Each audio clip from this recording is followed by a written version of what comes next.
এই দানব রোবটটা আমাদের সব শেষ করে দিল। আমাদের বাড়ি ঘর শেষ করে দিচ্ছে। আমার একটা মাত্র বাড়ি, সেটাও শেষ। শুনে বাবা, তুই পাশের গ্রামের আবুলের ছেলে হালকারে ডেকে নিয়ে আয়। ও পারবে এই দানবকে হারাতে। হালকা ভাই, জলদি চলো না, আমাদের গ্রামে একটা দানব রোবট হামলা করছে, গ্রামের সব শেষ করে দিচ্ছে। চল রে। বেটা দানবের আজ 12টা বাজাই মুখ, তাইলে এই বেটাই সব শেষ করে দিচ্ছে। আজ তোর সানডে মানডে ক্লোজ করে দিমু। ওই বেটা, তোকে কে পাঠাইছে আমার গ্রামে? ভালো চাইলে এখনই চলে যা। আমরা কেউ পাঠাইনি, একাই আসছি। ভালো কথাই গেলি না, তাইলে দেখ তোর কি করি আজ।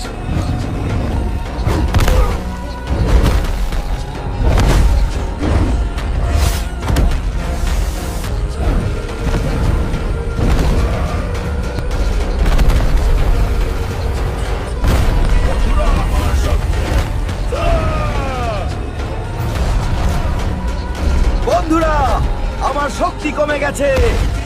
লাইক সাবস্ক্রাইব করে আমার শক্তি বাড়িয়ে দাও। তোরে আজ ছিঁড়ে ফেলবো বেটা। আমার গ্রামে হাত দিস, এই মাটিতে দাঁড়িয়ে তো শেষ করবো রে।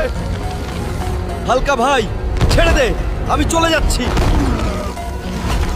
আমার গ্রামে আর কখনো পা রাখবি না বেটা। হালকা ভাই, আমি চলে যাচ্ছি, আমাকে মাফ করে দাও। আচ্ছা যা, আর কোনোদিন আমার গ্রামে আসলে তোকে দিয়ে লই ভাজা খাবো রে। গ্রামবাসীদের আর কোনো ভয় নেই। এই বেড়া গ্রাম ছেড়েছে চলে যাচ্ছে। জয় হোক হালকা ভাইয়ের। বাবা হুলকা, এই শীতে আমার ভালো কোনো শীতের জামা নাই, আমার খুব শীত করে রে বাবা। তুই কিছু কর। মা, তুই চিন্তা করিস না, আমি আজই ব্যবস্থা করতেছি। সংসারের এত অভাব আমি কেমনে সামাল দেই? মায়ের জন্য আজ একটা শীতের জামা আমাকে নিতেই হবে। যাই, আমাকে একটা কাজ খুঁজতে হবে। রাজু কাকা, আমার একটা কাজ দাও না, আমার খুব কাজের দরকার। সবুজ, তুই কাজ করবি? আয়, একটা কাজ আছে।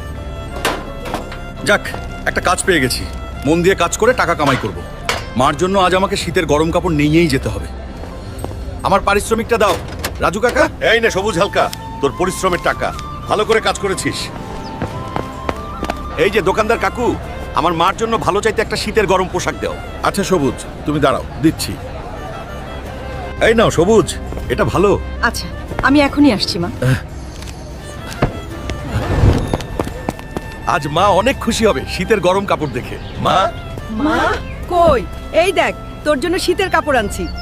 মা এই নে, এই শীতে আর কষ্ট করতে হবে না। ওরে আমার সোনার টুকরা হালকা, তুই জীবনে অনেক দূরে যাবি, আল্লাহ তোরে রহমত করুন। বন্ধুরা, তোমরাও এইভাবে মায়ের মুখে হাসি ফোটাও আর মায়ের দোয়া নেও। ভিডিওটা ভালো লাগলে লাইক আর সাবস্ক্রাইব করতে ভুলো না। যে করেই হোক মাছটা ধরতেই হবে, না হলে দাদি আমারে আস্ত রাখবে না।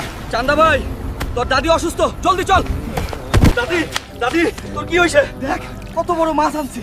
দাদি চিন্তা করিস না, হালকা থাকতে তোর কিচ্ছু হইব না। হাল্ক, তোমার দাদির লিভার নষ্ট হয়েছে, অপারেশন করতে 10 লাখ টাকা লাগবে। আচ্ছা ডাক্তার, আমি ব্যবস্থা করতেছি। এই তো পাইছি, আজ যে মাছটা ধরছি ওটাই তো অনেক টাকা হইব।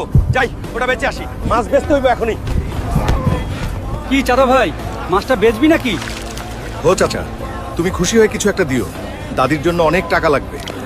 হুলক, তাইলে এই নে 8 লাখ টাকা, মাছটা দে আমায়, আর তোর দাদির চিকিৎসা কর। দাদি, আমি আসতেছি। ডাক্তার, এই নেন টাকা, আমার দাদিকে সুস্থ করে তুলেন। আচ্ছা হুলক, আল্লাহর উপর ভরসা রাখো, আমরা ভেতরে চেষ্টা করতেছি। চাঁদা ভাই, তোমার দাদি সুস্থ? দাদি, বলেছিলাম না, আমি থাকলে তোমার কিচ্ছু হবে না। হ্যাঁ বন্ধুরা, সাবস্ক্রাইব। চিচিং ফাক ইয়া। আমি সফল হয়েছি আমার আবিষ্কারে। এবার এই ওষুধটা আমার নাতি হালকার উপরে প্রয়োগ। দাদু ভাই, এই ওষুধটা খায় নে, তাইলেই তুই আরো শক্তিশালী হয়ে যাবি। না দাদু, আমি তোমার এই ভুলভাল কোনো ওষুধ খাবো না। তুমি মাথা মোটা সায়েন্টিস্ট। শোন হাল্ক, তুই যদি এই ওষুধটা খাস তাইলে আমি সাদিয়ার বাপের সাথে তোর বিয়া নিয়ে কথা কইব। সত্যি দাদু? তাইলে দাও, খাইতাছি। দাদু, তুমি আমার সাথে এটা কি করলে? আমার সবুজ রং কোথায়? দাদুর বাচ্চা, 5 ঘন্টার মধ্যে আমি ঠিক না হইলে তোমার সানডে মানডে পুরাই ক্লোজ করে দেবো। এই নে হালকা, 30,000 টাকা, বাজার থেকে একটা পাঙ্গাস মাছ কিনে আনিস। দাদি, তুই চিন্তা করিস না, আমি আনতাছি। আজও বুড়ি দাদির টাকা পাইছি, আজও মেরে দিব। আজ শুধু চিকেন আর চিকেন খাবো। ওই বেটা, যত যা আছে নিয়ে আয়, আজ খাওয়া হইব উড়াধুরা।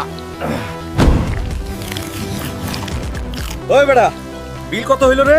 হাল্ক ভাই, মাত্র 35,000 টাকা হয়েছে। কি 35,000? আমার কাছে তো 30,000ই আছে। 30,000 না, 35,000 টাকা। আর টাকা এখনই দিয়ে যেতে হইব হাল্ক। আচ্ছা যাই হোক ভাই, আমার একটু ডিসকাউন্ট দাও, তাছাড়া আমি টাকা কই পাবো?